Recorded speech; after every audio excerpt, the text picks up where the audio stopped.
The best time to catch up is now. Catch up sessions.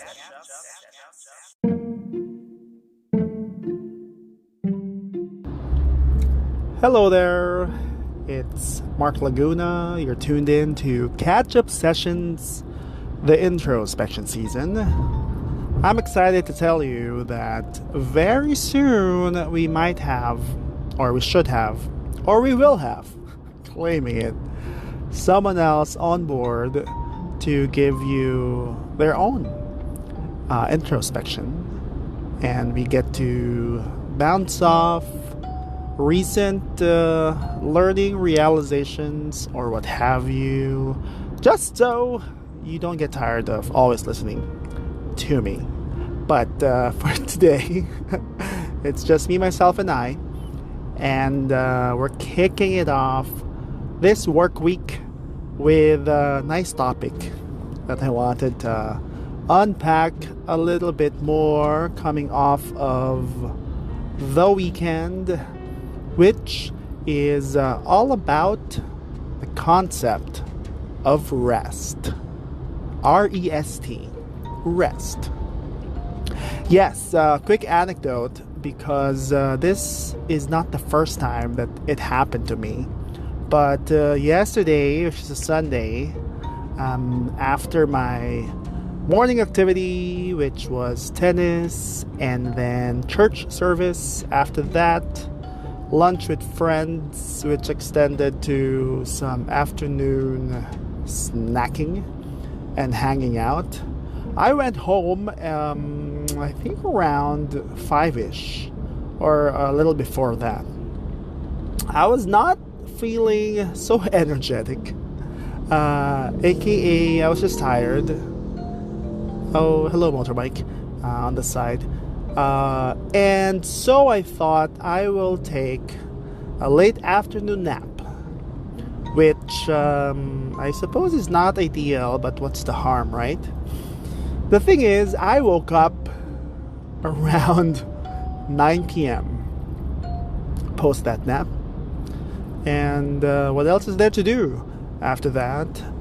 But I was thinking of sleeping some more and just sleeping the whole night through, but I actually got up for a light snack, plus I ended up watching The Greatest Night in Pop, which is this whole documentary about We Are the World, the music produced by Quincy Jones, and was given to us by various artists, but was led by Lionel Richie and Michael Jackson. If you have the time, go catch it on Netflix.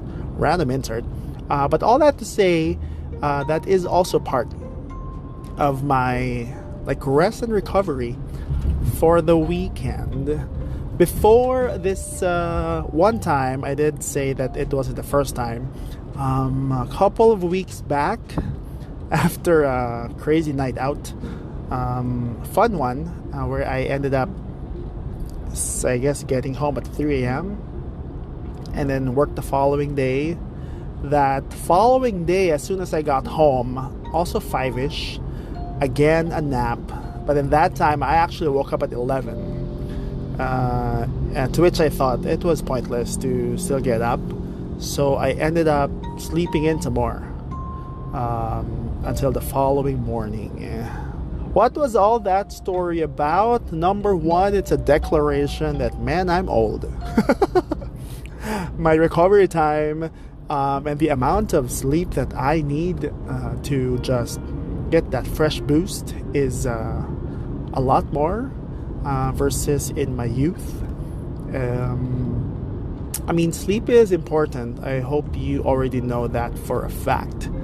But beyond just getting enough sleep or rest in the evening, there is also enough downtime needed for your thoughts, your thinking time, gosh, even your emotions, so you're not always worked up. Which is why we are given the weekend to recover and be restored. For some of you, or I hope most of you, follow the Sabbath rule, which is the reason why we have this 7-day iterations, 7 days in a week. I think it was proven from many years back, although I need you to verify this. There's always ChatGPT. I think there was a ruler before who tried to make it simple and made a 10-day week instead of 7, because seemingly 7 seems arbitrary. But then during that time, when they did a 10-day work week of sorts, or cycle, the animals themselves, not even human beings, got so exhausted that they had to revert back, because 10 days without a break is just way too long. For us, especially you and me in the workforce, we do get that time period, and it's different for every individual, of just no work, nothing that's supposed to sort of occupy your mind, because more than the physical labor, more often than not, it's the thinking and the mental stress that gets to you. But then it works for you both ways. For us to then utilize the time to really rest, recharge, recover, take a pause, and a well-deserved breather, so that you can regain the energy lost and you will be ready to face the challenges, because there are many that is coming at you for the week ahead. Now, you can also sort of replicate this thinking, because that's talking about work week, but also within the day, you're not expected to work 24 hours or a bit more than what you should do, except for crunch times, which should be far and few in between. But allow yourself to take a proper dinner, if that's what works for you, or perhaps a proper breakfast in the morning before you start your full-on work day. I don't think there's a template or a one-size-fits-all when it comes to rest, but the main important thing is that you find that space in your day for you to recover. Again, it's really a service for the time that you are back in action, because it's only in rest where perhaps you can think through the problems that you had, or use the time also to just allow yourself to think of new things. And it's in my non-active state of problem solving, usually that's where it hits you. Either a fresh set of ideas or a different perspective. When you're doing something else and you're able to relate that to a different problem at hand in another aspect of your life, that's just so powerful that you should allow yourself to be given that gift of rest. Again, not just so you can lounge about and be lazy, but think of it as it's actually making you so much more productive when you are back on, as I have mentioned in my example.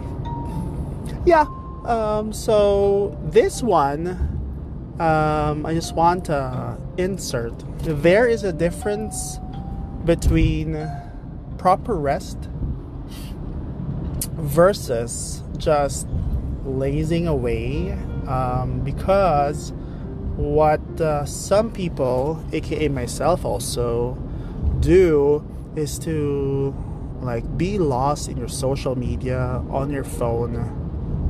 There was this one time I got back at home at 5, not knowing what else there is to do. I found myself an hour later still on the couch, and all that time I was just scrolling and scrolling. I'm old, so I don't do TikTok, but it was endless and mindless Instagram stories and reels for me that I could have used for, I suppose, something a bit more purposeful. Not so much that I want to be productive, but to allow my mind to really rest. And you can even use that to, let's say, work out or walk or prepare dinner. But that's just time for you to, I guess, not be stimulated by all of these pings and ads and color and visuals and text that works you up. So just a quick reminder then that downtime such as that may not equate to proper rest that you need, because really what gets you more worked up, what gets you more worked up than that Instagram post that just allows you to be in a different world of emotions. So fair warning, we need to find what works for us, and do it a bit more disciplined also, in as much the same way that we are disciplined when we are active and on in the work that we do. That is it for this round of introspection while on the road on the way home. And that is just a reminder to self that as soon as I get home after that one last meeting, which is a fun meeting, I will be sure to be intentional in putting that downtime on and find my rest for the day, because we start again with some fun adventures tomorrow. And once again, do watch out for my very first introspection guest coming to you very, very soon. For now, though, I must say bye-bye, and I'll catch you very soon, as I said. Take care!